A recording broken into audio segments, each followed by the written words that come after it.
The Mandela Effect is getting out of control. If you're running a simulation and you go back and you change some variables and you rerun the simulation, lots of little things could be different along the way, right? You have many different possible paths. You have glitches in the matrix. Exactly. You're now on this timeline, but you remember. You have like a deja vu, or you have like a weird memory. You remember something clearly. It's burned into your brain. You've seen it 100 times, maybe more. But then you check, and it's not there. Or worse, it's different. That's the Mandela Effect. It's not just about being wrong. It's about thousands, sometimes millions of people being wrong in exactly the same way. Let's start with a few examples. You probably remember the Monopoly man having a monocle. He never did. Mirror, mirror on the wall? That's not what the evil queen says. The actual line is, "Magic mirror on the wall, who is the fairest one of all?" Curious George? No tail. Not now, not ever.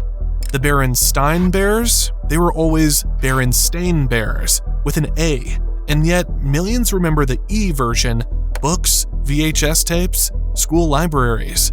C-3PO from Star Wars. You'd swear he was all gold, but in every movie, he has one silver leg. Pikachu. He never had a black tip on his tail, even though thousands vividly remember it. And for 90s kids, Febreze only has one E. Not Febreze. Look it up. The Fruit of the Loom logo?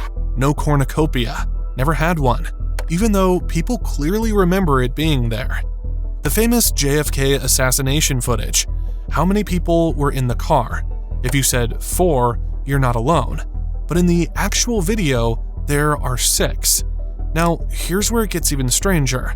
Nelson Mandela himself, millions remember him dying in prison in the 1980s. That's where the term came from. But he lived until 2013. And then there's Looney Tunes. Nope, it's Looney Tunes. Kit Kat? No dash. The Flintstones? It's spelled with 2 T's. Flint Stones. These aren't just typos or simple confusion. People describe intense emotional reactions, shock, confusion, even denial, when confronted with the correct versions. Because it's not just about facts changing, it's about reality shifting underneath you, and you being the only one who remembers how it used to be. But how can so many people remember the same wrong thing? There are many theories trying to explain the Mandela Effect. Some are psychological, others much stranger. But one stood out to me because it came from someone who actually experienced it. After uploading a previous video, I got a comment that was so detailed I had to go back and read it twice. The user claimed to have lived through a major Mandela Effect event, and what they wrote offered a completely different perspective. A theory rooted not in memory failure, but in the media we consumed growing up. According to them, everything points back to the 1990s, a decade when most of the heavily affected memories seemed to originate. TV shows, movies, logos, famous lines, all tied to that era. And they noticed something else. Nearly every Mandela Effect case is connected to American media. Hollywood, cable TV, cartoons, VHS tapes. There's a pattern here, and it's not random. Back then, TV broadcasts used standard definition analog formats, like Betacam, with frame rate conversions, weird color shifts, and region-based differences. A scene you saw on TV might have looked or sounded completely different from the version on VHS, or even the original theatrical cut. Some shows were edited for time, others were censored.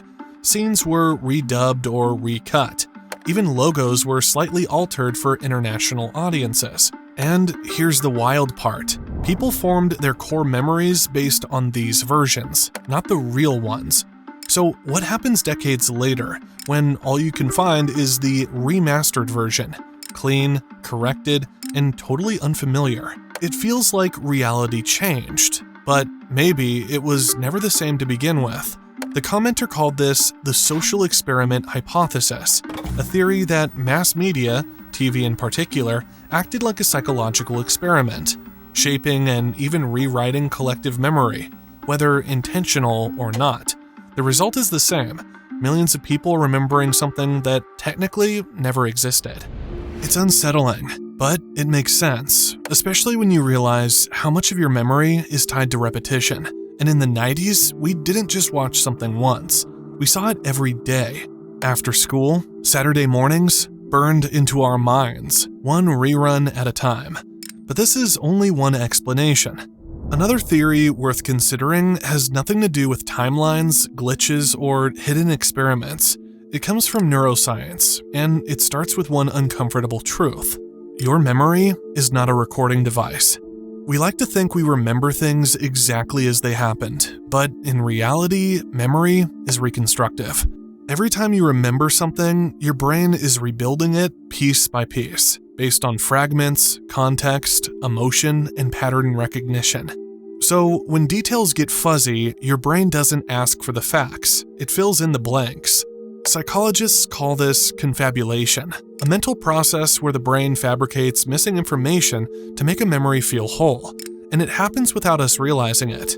That might explain why so many Mandela Effect examples involve minor details, a missing dash in Kit Kat, an extra E in Berenstain, a monocle that never existed. These aren't dramatic errors. They're small enough for the brain to autocorrect. And the more confident we are in those memories, the more likely we are to defend them. But here's the twist. Confidence doesn't equal accuracy. Studies have shown that even the most vivid, emotionally charged memories can be false. In one famous experiment, participants were shown a doctored photo of themselves on a childhood hot air balloon ride. A ride that never happened, and yet many of them later remembered the entire experience, down to what they felt, saw, and said. Memory is influenced by suggestion, repetition, and association. If enough people online repeat a version of a logo or quote, your brain can adopt it without you even noticing the shift. This is known as the misinformation effect. You're exposed to a distorted version of a memory, and over time, it overwrites the original, especially when the incorrect version is more logical or fits a pattern you already believe. For instance, people expect Curious George to have a tail, because monkeys have tails. We expect the Monopoly Man to have a monocle, because that's a visual shorthand for wealth. The brain fills in what it thinks should be there. So, from this perspective, the Mandela Effect isn't evidence of broken reality, but of how unreliable our minds really are. And yet, that still doesn't explain everything. Because in some cases, entire groups remember the same wrong thing, at the same time, across different countries. Which brings us to another theory, one that's harder to prove, but impossible to ignore. Could the Mandela Effect be a symbol of parallel realities? Another theory worth considering takes us far beyond psychology and deep into the realm of theoretical physics. What if the Mandela Effect isn't a memory problem at all?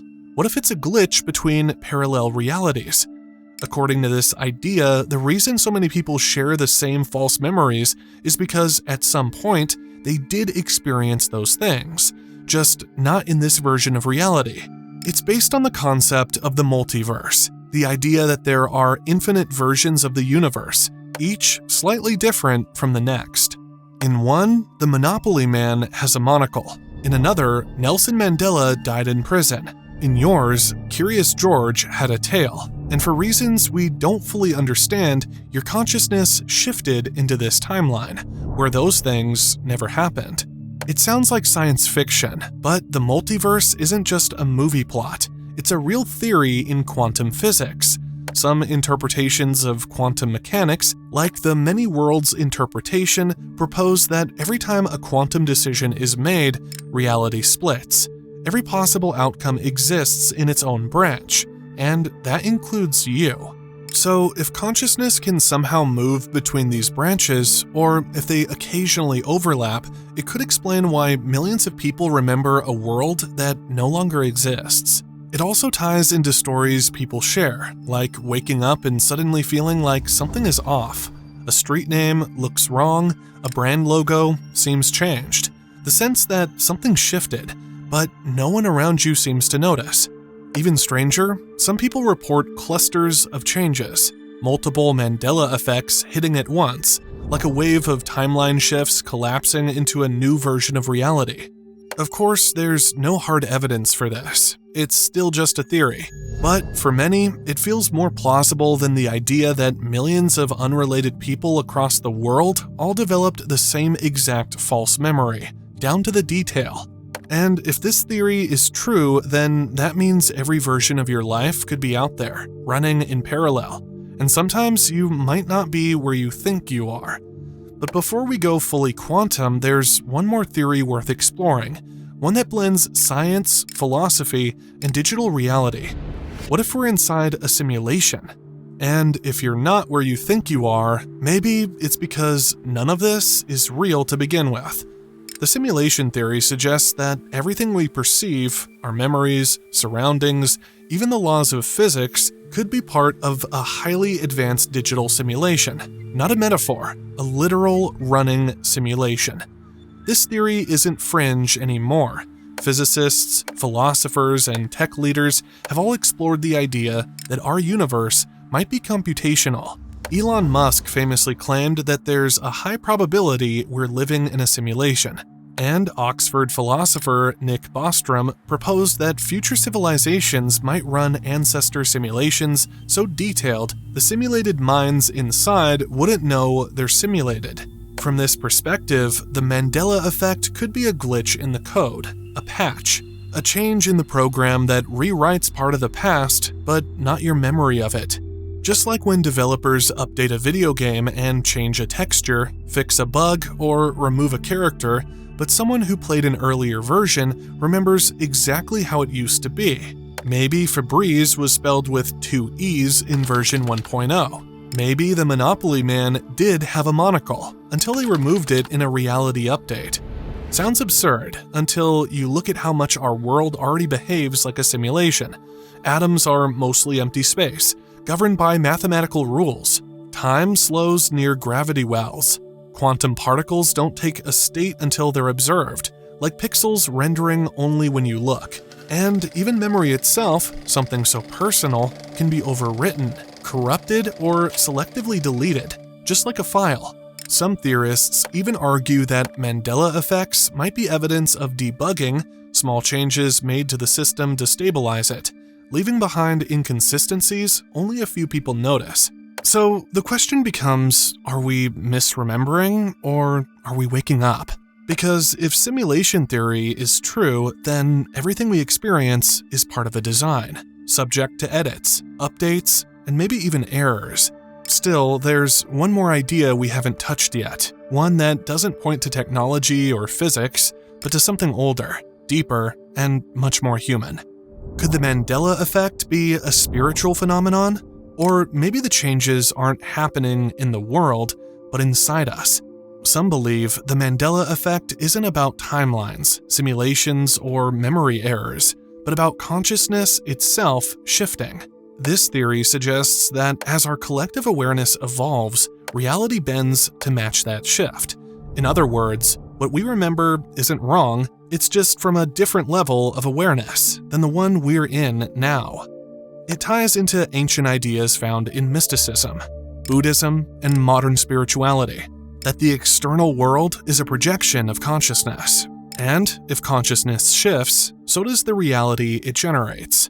People who support this theory often describe the Mandela Effect not just as confusion, but as a deep sense of displacement, like waking up in a version of reality that looks almost identical, but doesn't feel quite right. Some even describe it as a kind of collective awakening, that the more people become aware of inconsistencies, the more cracks start appearing. That these effects aren't accidents, but signals that something deeper is unfolding.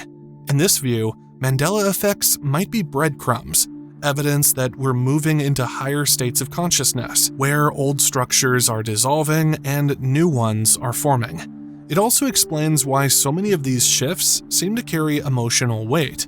It's not just about logos and quotes. It's about how those things connect to identity, childhood, memory, and meaning. And that's where this theory overlaps with something even more profound. The idea that reality is not fixed, that it's fluid, and that belief, emotion, intention, and awareness play a role in shaping what we see. Think about it. Why do so many Mandela effects center around media we consumed as children? Could it be because those memories are tied to emotional states, times when we were more open, more sensitive, more impressionable? Maybe these aren't glitches. Maybe they're reflections of who we were, of who we're becoming. And maybe, just maybe, reality isn't something we observe. It's something we participate in. But here's the question that no theory fully explains. Why now? Why are these effects accelerating? In the final segment, we'll try to connect the dots and look at what all of this might be really pointing to. So, what's really behind the Mandela Effect? We've explored the theories, media manipulation, false memory, parallel timelines, simulation, even shifts in consciousness. Some sound logical, others sound impossible, and yet none of them can explain it all. Somehow, millions of people around the world remember the same things that, according to all current records, never happened. That's not just strange, it's unsettling. And the more you look into it, the more the world starts to feel off. Like something has shifted, but you can't quite put your finger on it. Maybe it's all just how the brain works. Maybe it's a trick of memory. Or maybe it's something else entirely. The truth is, we don't know. But what's certain is this: the Mandela Effect is real. Not because reality is changing, but because people are feeling it. Deeply, viscerally, across generations and continents. And that's worth paying attention to. So now, I want to hear from you. Have you experienced a Mandela Effect moment? Something you remember clearly, only to find out it was never like that?